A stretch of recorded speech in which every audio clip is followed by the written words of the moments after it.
Is Chris on the line? No, he didn't pick up the phone. Yeah, he's probably at a lesbian birthday. He's always hanging out with the Tits and Clits crew, from what I've heard. Death metal lesbians. Sounds like a pretty kick-ass name for a band, actually. Yeah. So here we are in the... I don't really have a name for this room, but it's my office, I guess. The dojo? The business dojo? Business dojo. Thank you. Now it has a name. Everything should be called a dojo. It's true. Don't mess with my dojo. Just want to be able to say that. Yeah, it's actually got high enough ribs to hold a 40-pound sword, I believe. Little inside joke. Nobody knows what you're talking about. So yeah, I'm sitting here with Ben Fudge. He is renamed himself on Twitter. I don't know what he's called anymore. It's just Real Ben Fudge now. The Real Ben Fudge. The Real Ben Fudge. Yeah. Not so good at naming himself on Twitter. Yeah, well, it was just... I mean, I don't know. Gash Hound isn't really the most accessible name. I don't really know. And I stuck with my own real birth name. That could have been a mistake. I don't know. Depends on how much we talk about abortions. Yeah. So you're here in the studio today, the dojo, the business dojo. We've got a nice little M Audio 2-track microphone recording device here. Which suits us perfectly because 2 of our members aren't here. The dumb ones. This is the first time that we've had the opportunity to have a podcast with only 2 people, and the 2 people that actually inceptioned the idea. Yeah, no singing this time. Darcy. Yeah, or Matt. No saxophone either. Yeah, that was a big waste of time too. Thanks, buddy. Bitch. Just kidding. We love you. Not so much Darcy. But seriously. You know what Darcy's really not good at? Lifting weights, eating healthy, being a man. Riding a bike. I don't think Darcy's ridden a bike since he was 20. He's always like, yeah, I'm going to ride my bike over. And then he doesn't leave, or he doesn't, meet up. And it's kind of like, I think he's forgotten how to ride a bicycle. You know how you're never supposed to be able to forget? Yeah. Well, I think he forgot. It's not really his fault that I have his bike right now. And he can't have it back until I receive my ransom. You are the most prominent bicycle thief in Victoria. I had a good 5 years in my first. I mean, first not 5 years anymore. of my 20s. Yeah, you're retired now, but I drive a car. Yeah. Did you drive here today? Yeah. Nice. That's a huge step. Yeah, I just got my license. I'm 28. It's pretty bad. I was telling Ben earlier that he's kind of like the retard. He's like a mentally challenged person when it comes to driving or doing anything in terms of real life accomplishments. He took something very, very simple and rudimentary that pretty much everybody can do, and he turned it into this 10-year struggle. Well, yeah. Well, it started out. It's my parents' fault, really, because they when I was 15, turning 16, they're like, "Hey, if you don't make the honor roll, we're not gonna let you drive." Oh. And I was like, "Oh yeah? Well, I don't want to drive anyway. Fuck face." Showed them. Yeah, I sure did. Showed them how to cripple your own social life for 10 years. I did okay though. I was still getting laid. It's true, yeah. You made your way around that somehow. I don't know how. I guess the trick was to date girls that had cars. And just be in really good shape and let my abs do the heavy lifting for my personality. Just be a piece of oak for girls to cling on to. Yep. As it were. Well, speaking of people who are made of oak, I haven't heard anything from Toby Casablanca in the last couple months. What happened to Toby Casablanca? He comes out in bursts or spurts, and he sure does. He spams. That's what all the girls say. He spams the internet with his 69 winning personality. With his winning personality, 69ing on a motorcycle, standing up, with maybe a motorcycle on each foot, going the wrong way up a one-way street. That's called Casablanca-ing. Casablanca-ing his way through the city, and then you just don't hear from him for actually a year at a time. I think was the longest. Apparently, he's got a lot of paternity suits. He's got a dip, duck, dive, and dodge. Well, he's from Thunder Bay, Ontario, so we assume that he's got a past, and maybe he goes back there every once in a while, or doesn't. Maybe he just he does his own thing. He hunts ghosts in his spare time as a hobby, and apparently Thunder Bay is a real hot spot for paranormal activity. Cool. So you know where else is Victoria. Why is that? It just has that reputation. I remember when I first moved here in '94 from Charlottetown. That was the thing people would say. I had my first Halloween, and everyone was like, "Oh yeah, this is like the witch capital of the world," and try to freak a kid out from getting some candy. But that was one. Yeah, it was one of the first things. And then there was some book that was written. Everybody reads. I think my mom had a copy of it. I forget what it's called now. Shit. A slutty, whorish girl you went to high school with was in a movie called Paranormal Activity. No, it wasn't Paranormal Activity, was it? It was Final Destination. Final Destination. But that's all about death and shit. Yeah. Both those things, death and shit. She's the one that died in the tanning bed. That's how she died in that movie. And I don't know if she's had much of a career after that, but she was in a movie me and Darcy watched not too long ago called like Dale and somebody. It was like about two hillbillies that fought off zombies, I think. So she's doing kind of the low rent horror movies, show your tits type thing. Like that's a classic way to get into the movie scene. Yeah, well, I mean, good for her. Yeah, whatever. She's doing what she wants to do. She was in It or whatever when she was a little girl. Stephen King movie? Yeah, I think is that the one with the clown? Yeah, definitely. I think that turns into a big spider. She was in that. It's a fucked up and book. I don't even know how I remember all this, but she was also in some kind of how we were looking at all those 90s board game commercials? Yeah. She was in one of those, like a Perfection commercial or something. You just gotta like have parents that want to hustle. Yeah, I guess so. Your parents encourage. Obviously, a 5-year-old child isn't like, I want to be in movies. Or maybe they are. I don't know. I certainly wasn't. But I was playing with Legos. Yeah, Lego was the shit. Lego was definitely the shit. I would still play with Legos, but I'm a big boy. And I'm too old for it. I think that it would still be cool to play with Legos if you were doing something like the Lego Mindstorm kits. Have you seen those? No. You can they have like a USB cable. You can make robots and program them. Really? Through your computer. That's kind of cool. Yeah. I've always kind of wanted to check that out.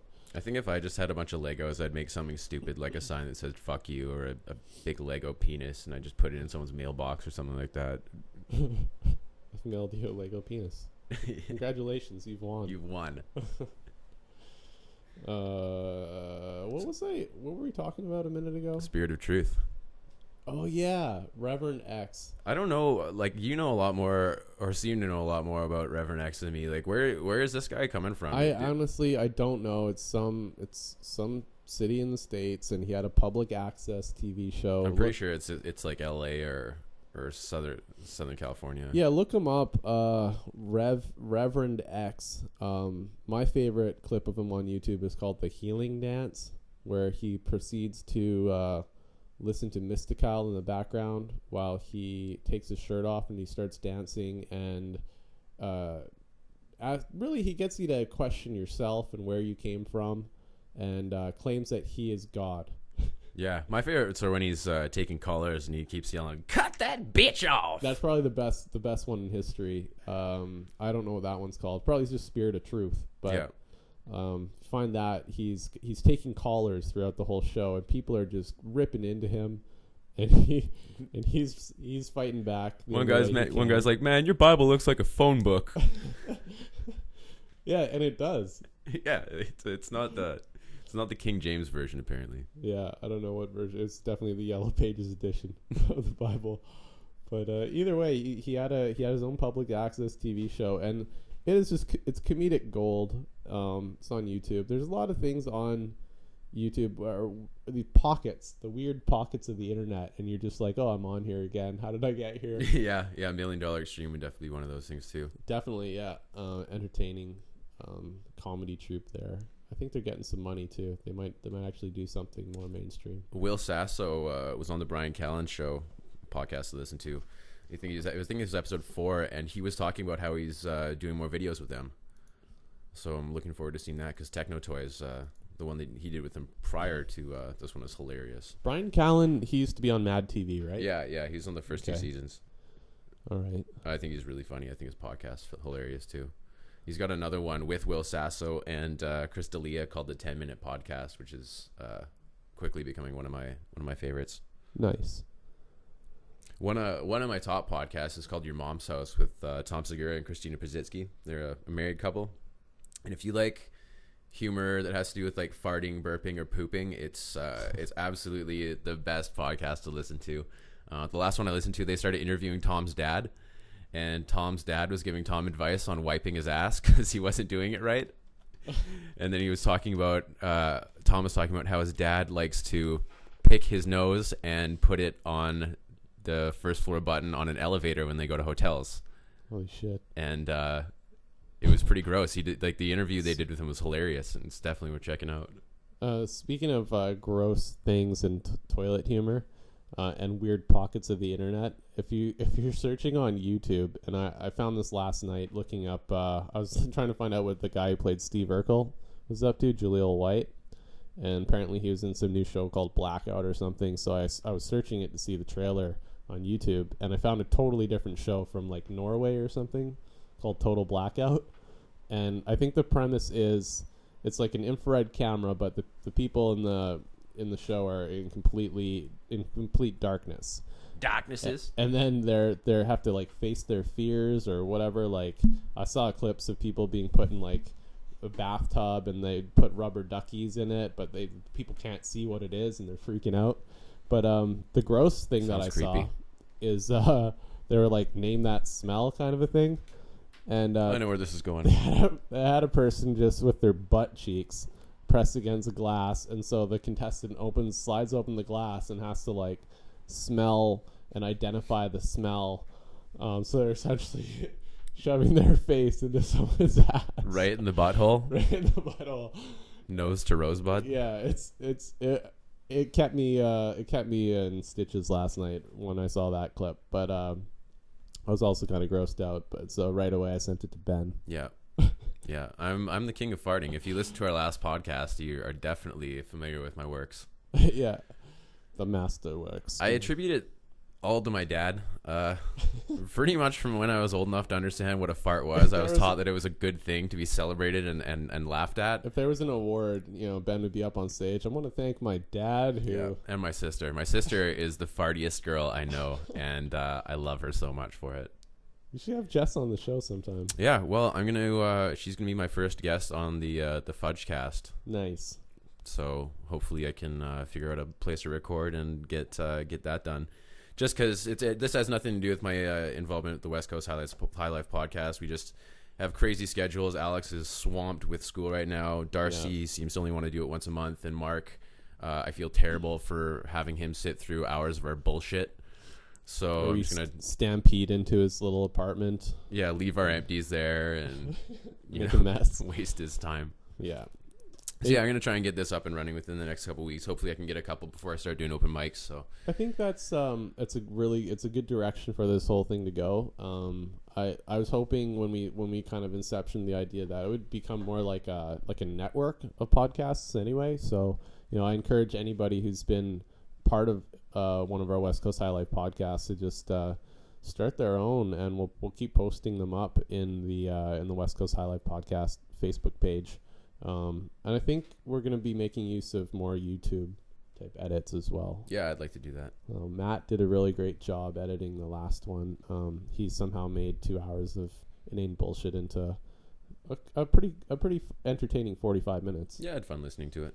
Yeah, and you could kind of watch it too, which was kind of an interesting dynamic. Yeah, what you couldn't watch is me getting really frustrated with Darcy at about halfway through, and I ended up playing about 15 games of tic-tac-toe by myself and focusing on the farts for about most of the third part of the episode. How do you play tic-tac-toe by yourself? The exes took it. Okay. I was just wondering. So we got some ideas for different skits or whatnot for the show, and we want to hear some feedback too from some of the listeners. We know we're up to about 30 now. There's 30 of you out there. Yeah, thanks guys. That feels good. That someone listens. Yeah. So one of the new segments was going to be called. Well, I wrote it down as Call a Dummy, but Ben had a way better name. Oh, Troll Call. We were gonna prank call people with Google Phone and just do a whole bunch of them and hope some of them turn out. And if they do, we'll play some for you. Yeah, I mean we can even do these live because it's obviously all going through a computer anyway.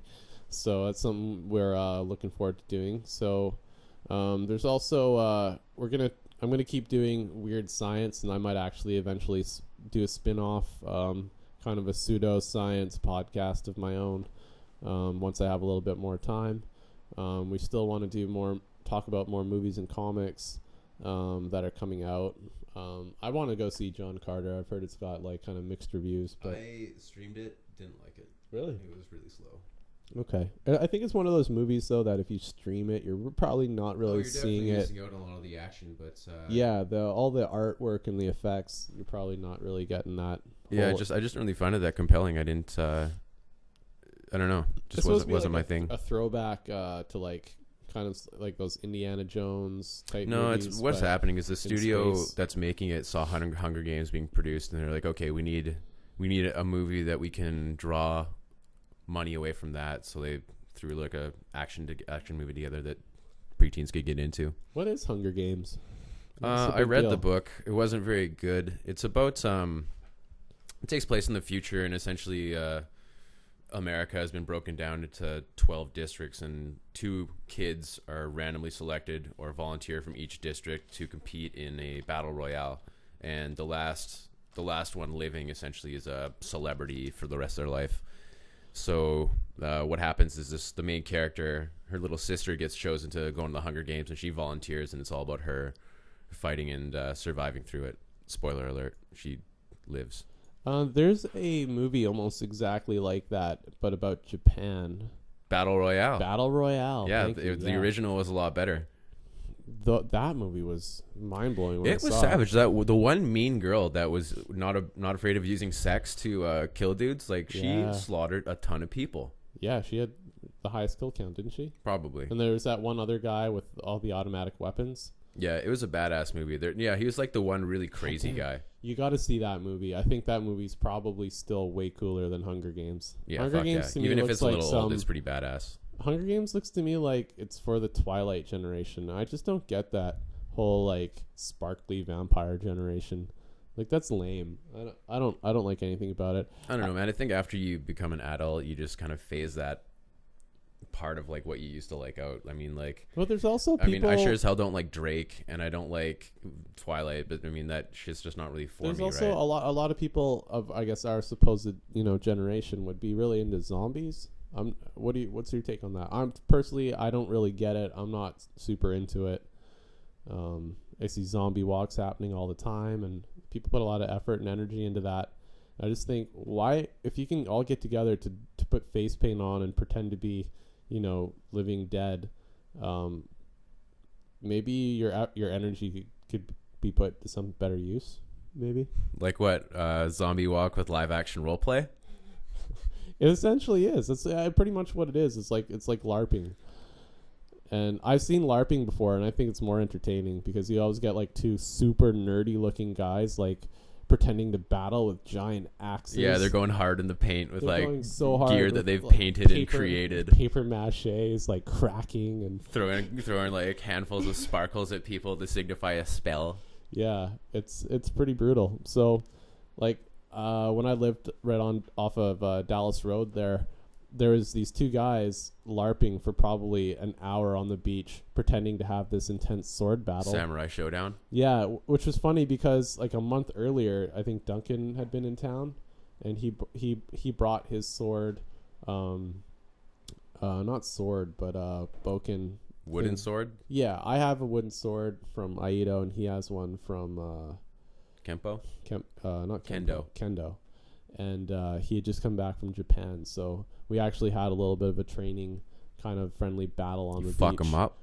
You know, he probably practiced pretty hard, and I think he was more of an expert than me. But we had comparable sort of skills. You got a lot of heart, is what you're saying. I had a lot of heart, and I didn't let my guard down, and I think Duncan was impressed. So you earned his respect. I earned Duncan Sands' respect. So yeah, that was a really fun thing to do. I mean, people don't think about like how many people do fencing or anything like that. I think that shit is cool. You know, I'm not much for like extreme biking or LARPing or zombies or whatever, but I really do dig real martial arts. So Twilight is out, sword fighting is in. Yes. Listen up, kids.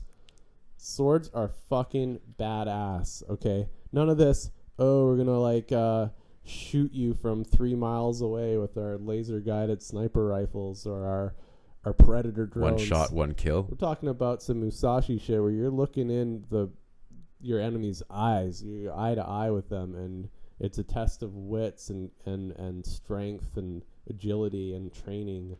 I actually just finished that book last week. Great fucking book. The Book of Five Rings? No, it was just Musashi. Musashi? Yeah. Nice. Yeah, I have Book of Five Rings and this other one called like the Heike story or something like that. Heike.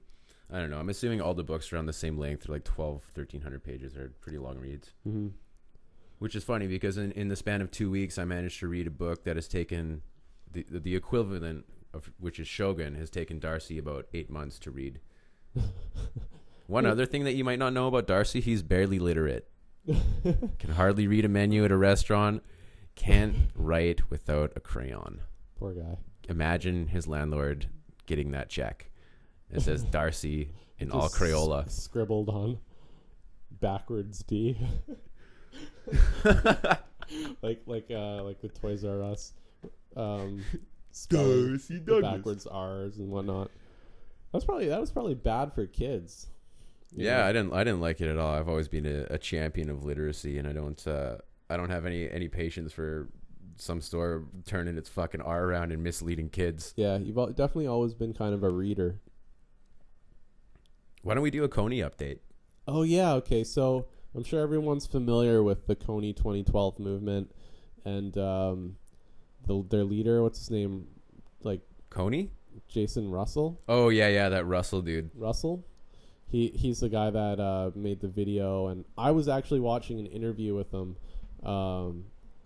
where he talked about how he got into film and what he really wanted to do was to make musicals. And he's talking about it, and I'm just thinking, this guy's got some real, like, repressed kind of issues here. He's talking about wanting to have made Moulin Rouge and, like, Chicago-style musicals, and then somehow that bridged into, like, filming a genocide and how that was fun to do. So I just think, like, he might have good intentions, but he definitely had a few screws loose to begin with. And, there's a lot of issues surrounding the whole Coney thing in Uganda, and you've skirted the fact that he was caught jerking off, though. Yeah, I was getting to that. He didn't even wait for it to become nighttime. There's a video of him. One thing about the video is you can't see his face. Is he like pissed drunk or something? He seems like it. Okay. He's slapping the ground like a gorilla, and he's butt naked in the middle of the day.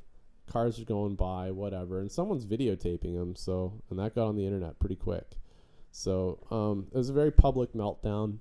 I think, the money probably got to him, the gravity of the whole situation. I heard he threatened to cut his son Gavin's lips off if he didn't do the interview for the Coney video. He's a bad dad. He's a bad man. No, I think he had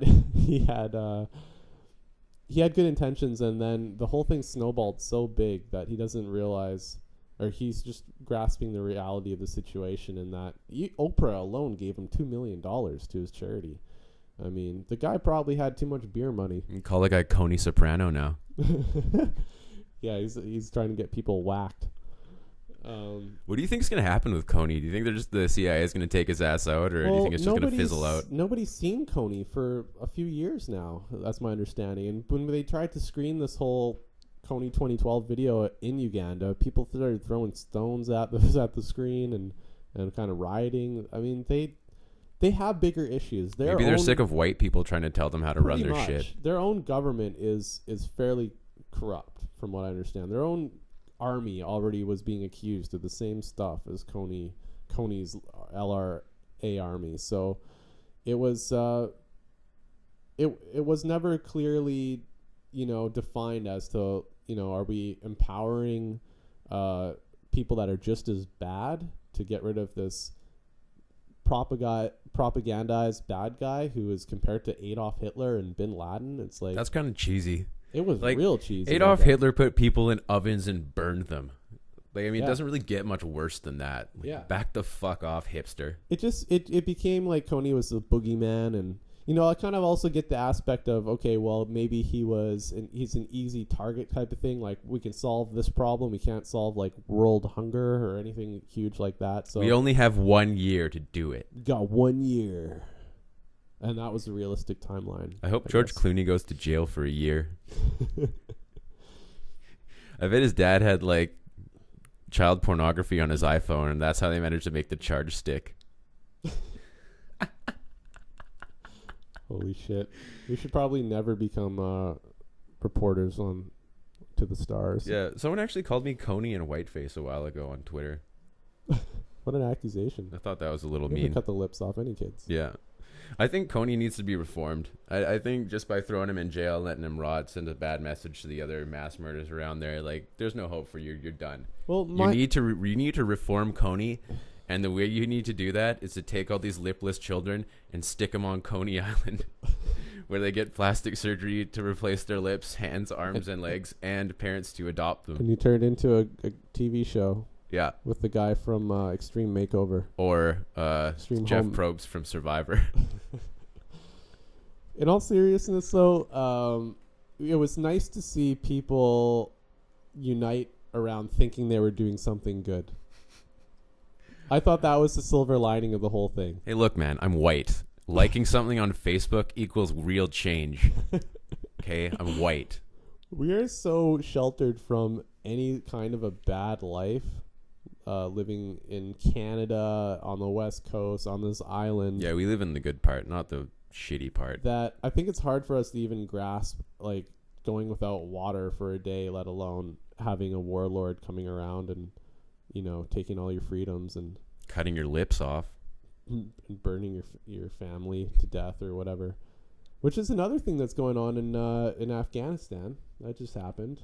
Oh, the massacre. Yeah. I don't really know anything about that. I just know that one soldier is accused of slaughtering 15 people. Yeah, which doesn't make sense, by the way. And if you go to some other news sites, like actually the RT.com site and also Democracy Now, they're just better news sites than the mass media ones. You find out more about the stories and the issue. And basically, the authorities in Afghanistan are like, there's no way one guy gets allowed to leave his base without authorization. And the killings happened in 2 different towns within an hour. So do you think it's just like one unit?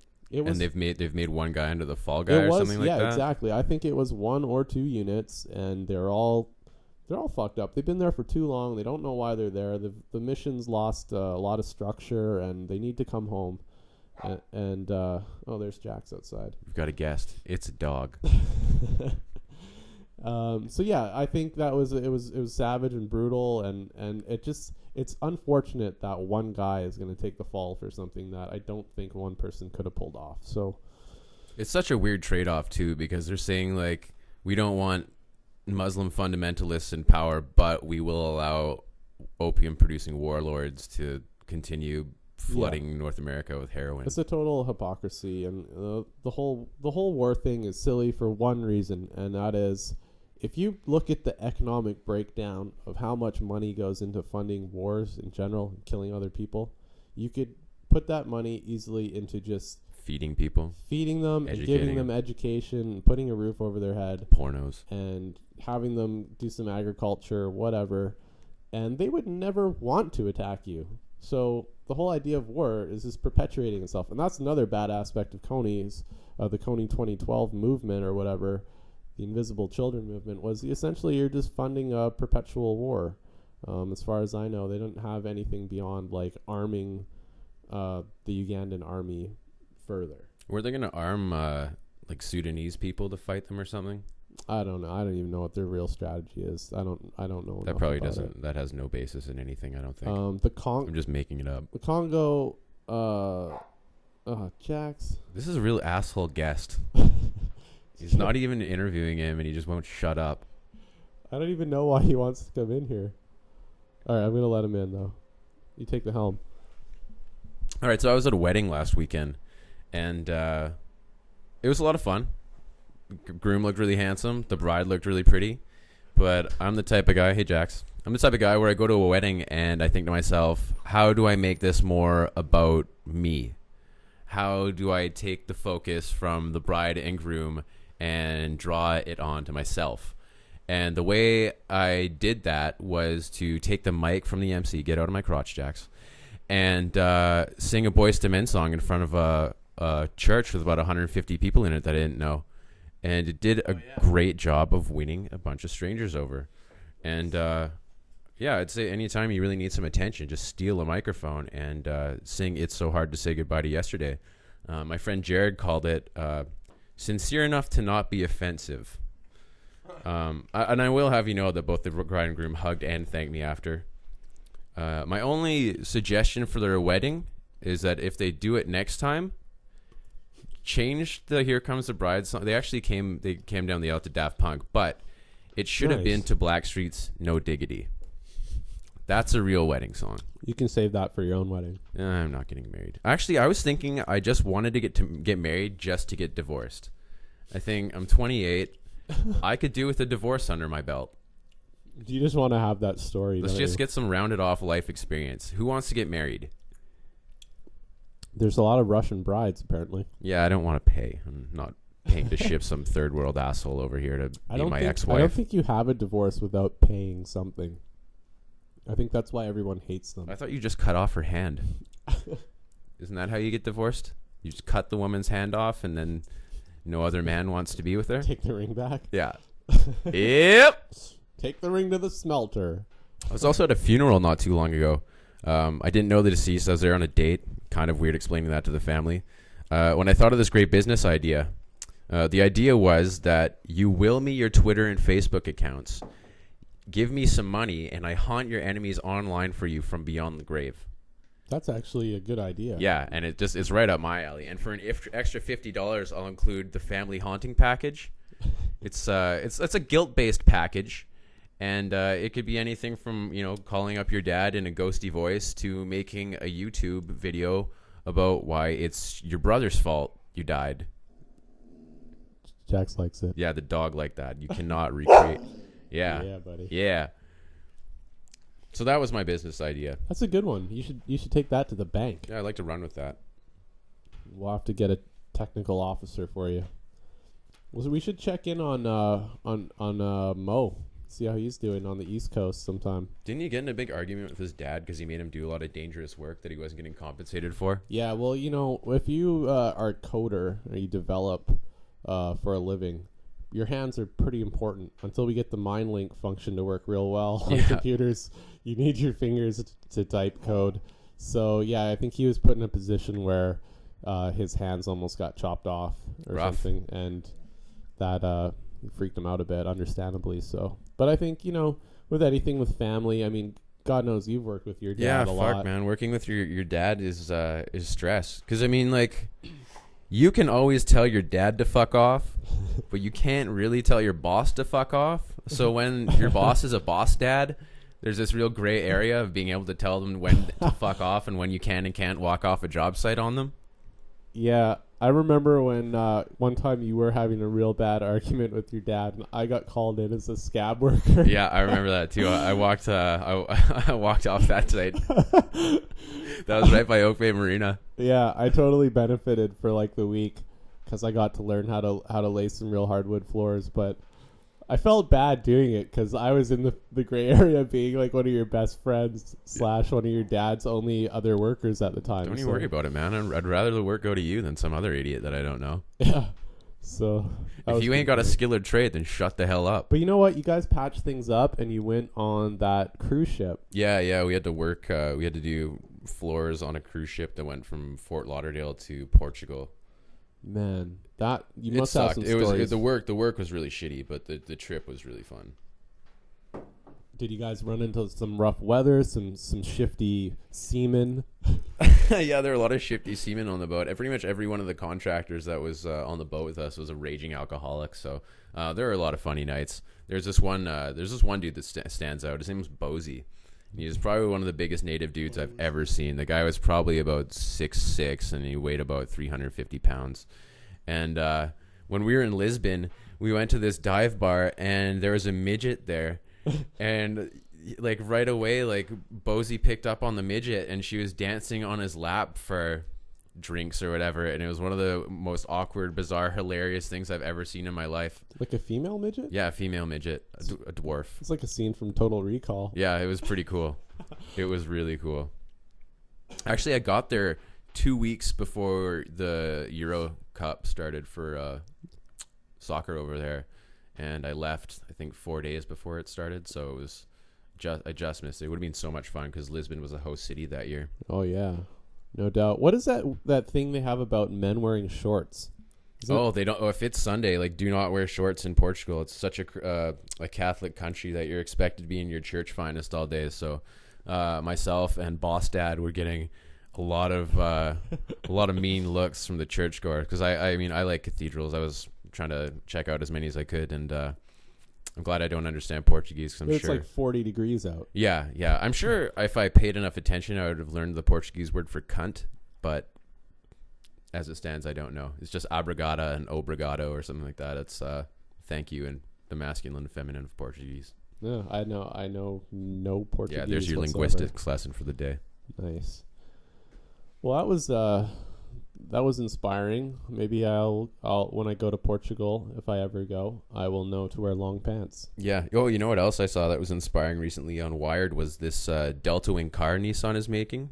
Have you heard of this? I saw that. It looks like it looks like the Batmobile. It looks fucking not just any sweet. Batmobile, the Keaton one. Yeah, it's tight. I was pretty blown away when I was reading about it. They're going to enter it in Le Mans this year, and it'll be interesting to see what happens because apparently it's like the lightest car they've made, and that's a great testing ground for a real car. I've never even watched Le Mans. I don't really know what it's all about. Is it just like an off-road race for 24 hours? No, or it's something? not. It's just an ongoing race for 24 hours. It's like an endurance race. It's a real test of your machinery. Those are the worst in was it Top Gear, the PlayStation game?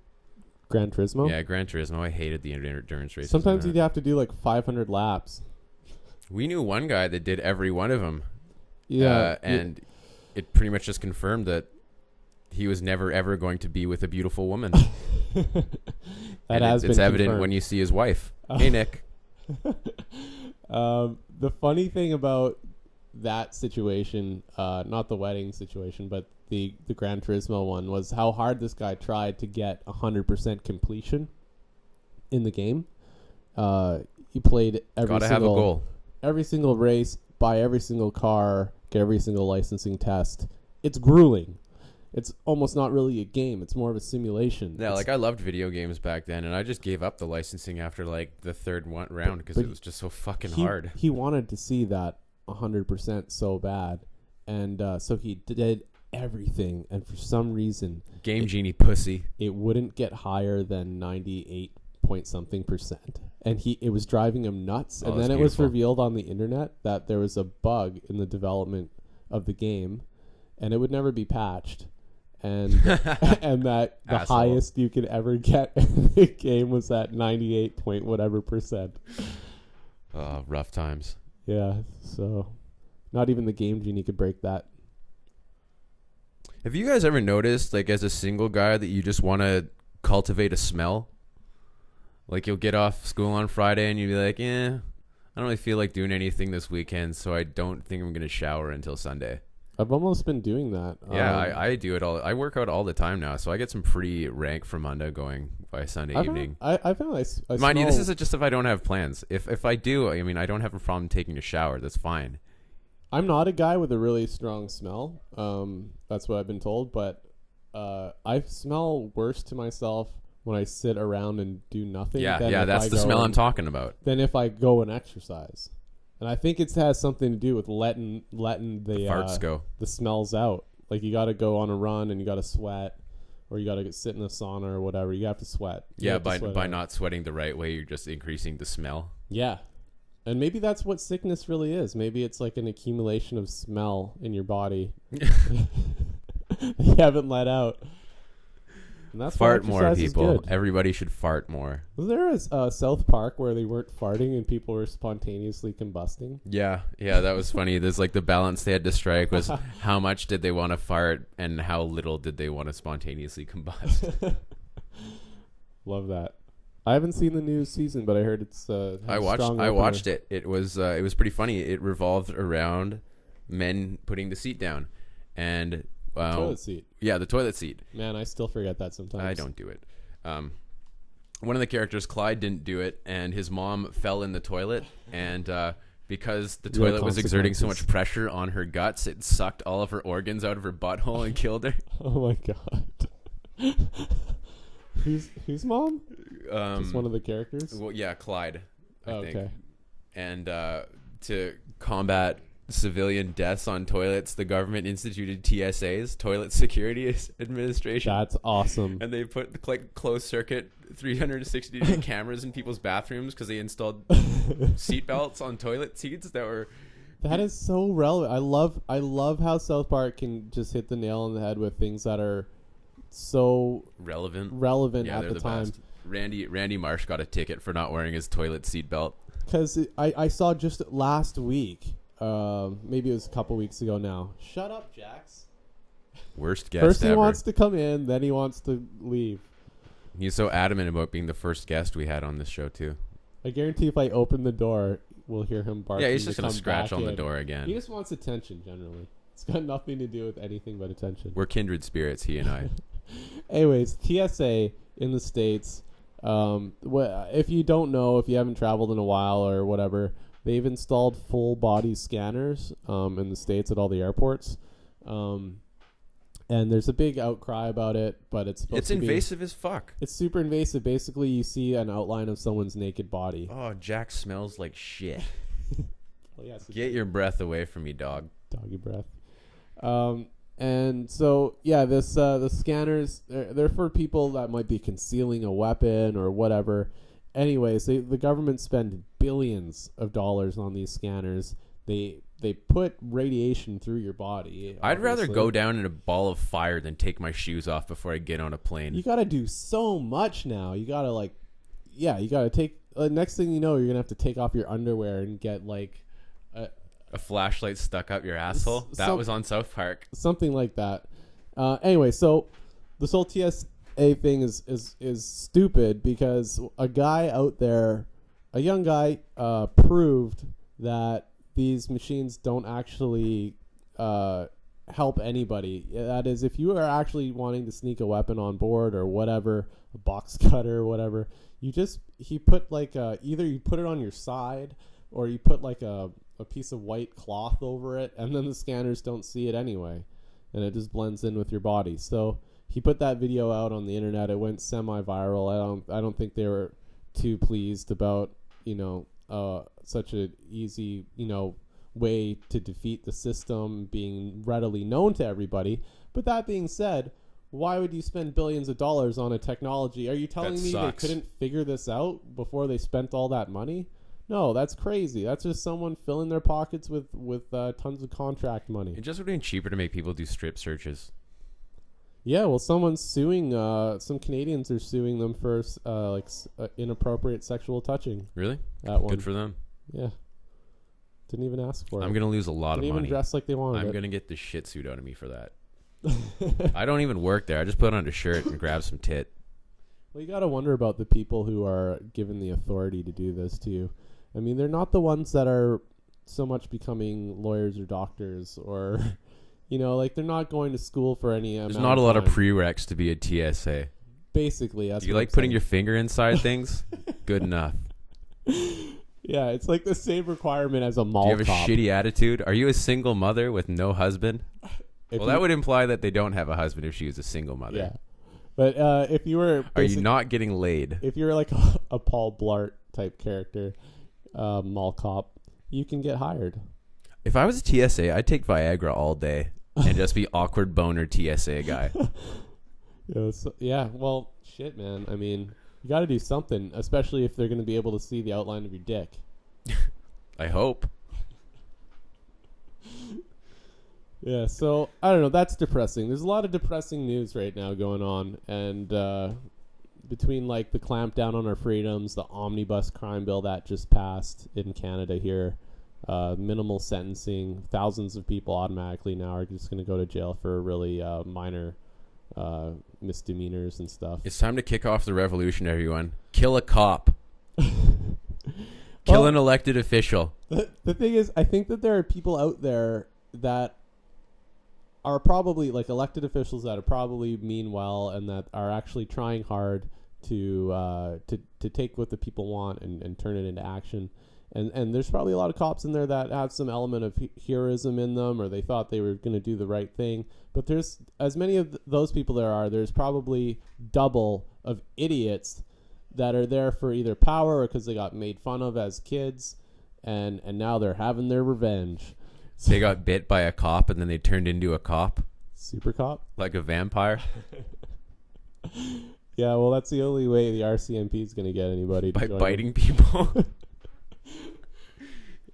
Yeah. Oh, actually, we had a friend of ours just apply for a job up there in Whitehorse. Chris Ford. For the call center. Yeah. Yeah, you're sure as fuck not going to be a Mountie. I don't think you can be a Mountie with gout. It's true. I think they screened for that, Ford. So I think they're afraid you're going to transfer your gout to the horse with touch. So yeah, he's going to probably be on the phones there instead of, on a horse or whatever they Dudley Do Right stuff they do up there. Save women from being tied to train tracks, I think. I'm just imagining like a horse running down the street and a fireman on top of it ringing a bell, and you have to like pull over to the side of the road or else he gives you a ticket. Like some old prospector town type deal. Yeah. Shit, man, prospecting has become a viable career again, I think. Maybe just all the other opportunities people had before are drying up. What's gold at right now? I don't know, but that Gold Rush show, my dad loves it. He watches it all the time, and he's got nothing but bad things to say about the people doing the gold mining because he thinks they're all idiots and they don't know how to mine gold as good as he does or something like that. $1,660 per ounce. Oh, that's how much gold is right now. Not US bad. Dollars. I remember when it was like $600, I think. That's about when I became aware of gold being the worth only a lot. person I like listening to talk about gold is Gerald Salenti. Oh my God. That Alex Jones' crony. Amazing. You have to listen to this guy. He's got the best accent. He's got the most... He's like the most endearing, attitude. whiny Jew ever. Yeah, we love listening to him. He's the best. If we could get Gerald Salenti on as a guest and have him rant and rave for 40 minutes, I would consider that the best we could do with this. Yeah, I think that would be the highlight of the whole show. That's funny that your dad watches some interesting programs. He watches Storage Wars a lot too. So whenever I go, yep, he doesn't really seem to have a problem with it. Probably likes it. I was thinking about Stargate. He's a big fan of Stargate. Yeah, he likes that too. I never really got into it, but they don't understand that the internet you can watch whatever you want to watch on the internet. You don't have to watch whatever the Space Channel puts on next. And he's a little slow picking that one up. No, but like I think people have a groove they get into with certain shows. I can't do any better than this. And I actually think Stargate is a better show than 90% of the shows out there on TV. I wouldn't agree with that. I'm not a fan of Stargate. I've never actually watched it, but isn't MacGyver in it? Yeah, MacGyver's in it. He doesn't do any MacGyver-ish stuff, though. He's just the team leader. Getting into... He performs abortions with lasers. A laser abortion. I would think he would just go through a Stargate and go back in time. And No, it doesn't take you back in time. It just transports you to different places. Oh. I've seen enough random episodes. Okay, because how did it work in the movie with Egypt? Was that a different planet? Yeah, that was a different it was planet. a totally different planet. Okay. I gotta watch that movie again, but I do have fond memories of it. Is Kurt Russell, is he dead or is he sick or what's his deal? Because I haven't heard of him doing any movies since Stargate, really. I guess Big Trouble in Little China was the best he could do, and he's like, you know what, I'm going to hang it up after this. I think Kurt Russell's still alive. Why don't we check? It's Patrick Swayze that died. Yeah, Patrick Swayze died of pancreatic cancer or something like that. Yeah. He took too many kicks in Roadhouse, and they finally caught up with him. Oh, what was this cool thing I came across that had to do with Stargate? It was called this Project Looking Glass. And it's one of those, like, you know, every once in a while you hear some, like, silly conspiracy story, something to do with JFK or a Roswell thing, or in the 80s it was that guy that... Oliver North in the Iran-Contra scandal. Philadelphia Project. Oh, yeah. Right? With the ship that just like disappeared and reappeared on another side of weren't people like phased into the ship too? Yeah, they were experimenting with super high voltage plating on a boat to make it invisible. And instead what happened was it opened up a rift or something, and people phased through into the metal of the boat. Yeah. And then when they shut the thing off, there's like all these people like half boat, half person. And some people weren't even there, and there's like reports of like people showing up in like a bar in another town in another timeline or whatever. It's a very fantastical story. Can you imagine the half people, half boat fighting over control of the boat? Yes. The captain's like, I'm the captain, I control this. And the guy's like, bitch, I'm embedded in this boat. I control it just as much as you. If you got embedded in the steering column of the boat, you're steering that boat. I don't care what the captain wants. We're going to the Bahamas. So yeah, it was one of these conspiracy type. I shouldn't even use that word conspiracy, because your mind shuts off once you hear the word conspiracy. You're like, oh, that's a load of crap, and I don't want to hear about it. It's kind of like when they always make things sound stupid so that you write them off right away. Like, like a Star Wars fan is called a warzy. Oh, really? Yeah. I think conspiracy theories are really interesting, and if you can just take them with a grain of salt as being something that's interesting to read or hear about, then I think you're okay. But to get super deep into them is just you're more often than not, you're never going to come out with any answers that define it. You're going down the rabbit hole, as they say, and you might not come back out. The only conspiracy theorist / journalist that I pay any attention to is Michael Rupert. See the Collapse guy? Yeah, collapse.net. Well, there's no real conspiracy there. He's just blowing the whistle on some stuff. Well, he? I mean, like that's what he's called, right? Like he's like, people talk about peak oil being a conspiracy. Oh, okay. I don't actually know enough about peak oil to even really comment on it. To sum it up, peak oil just says that we've already extracted half of the Earth's oil. So now, no matter how much we find, it'll always be less and less. And we're always consuming more and more. So he paints a pretty grim picture. His documentary Collapse is really good. There's a lot of you can find it for free on YouTube. Out there. Someone sent me a link to Architects and Engineers for 9/11 Truth. Oh yeah, I don't know if you checked that out, but I didn't realize there was still an inquiry going on, like an open investigation. Yeah, over the Twin Towers going down and the third building that didn't get hit by a plane but still went down. Yeah, Michael Rupert surmises that Dick Cheney was pretty much responsible because he organized some sort of war game where Halliburton gets some kind of contract. Well, no, he organized some sort of war game where they were doing a test on radar, and while the attack was happening, there was something like 30 or 40 blips on the radar screen, so they couldn't really discern which was a real threat and which wasn't. And then he went on to say that the plane that crashed into the World Trade Center were both remote controlled or like drones. Well, the interesting story about that is I remember seeing in a Popular Mechanics or Popular Science magazine when I was a kid in high school that they had this all-white 747 type plane that they were like, oh, we can control this by remote control. And it was something they were like the States and whatever CIA was quite proud of. Yeah, well, I mean, look at Predator drones. To control a plane like that is totally possible. Yeah, that doesn't seem like that's the issue here. The issue seems more like it's such a big event. Like, it changed the way the whole world thinks and feels, and it's put us all essentially into fear mode for the last dozen years. That it's got a much larger implication, but this whole movement is dumbed down to people being called truthers, which goes back to Stephen Colbert, right? Yeah, I don't know who coined the term. I think it was Stephen Colbert that coined the term. But when you you're essentially stereotyping a group of people into a subset where you can sort of marginalize them by calling them a name that sounds kind of silly, and then you just say, oh, the truthers are at it again. But I mean, really, I went to the site actually this morning, Architects and Engineers for 9/11 Truth. I mean, they're not dummies, and they have a lot of legitimate concerns. They have hands-on knowledge of how these buildings are built, and they're saying, like, look, like, we don't know what happened, but we want some official scientific inquiry done, and they don't agree that with the jet fuel theory that melted all the steel and essentially turned all these giant buildings into powder and molten steel. So yeah, the whole thing's really fishy. Yeah, I mean, I just thought of it objectively, and I was like, okay, I played Jenga before, and when you take something from the top, the bottom usually doesn't come out from under it. Yeah, it's when you take it from the middle and the bottom. Yeah, and put it on top.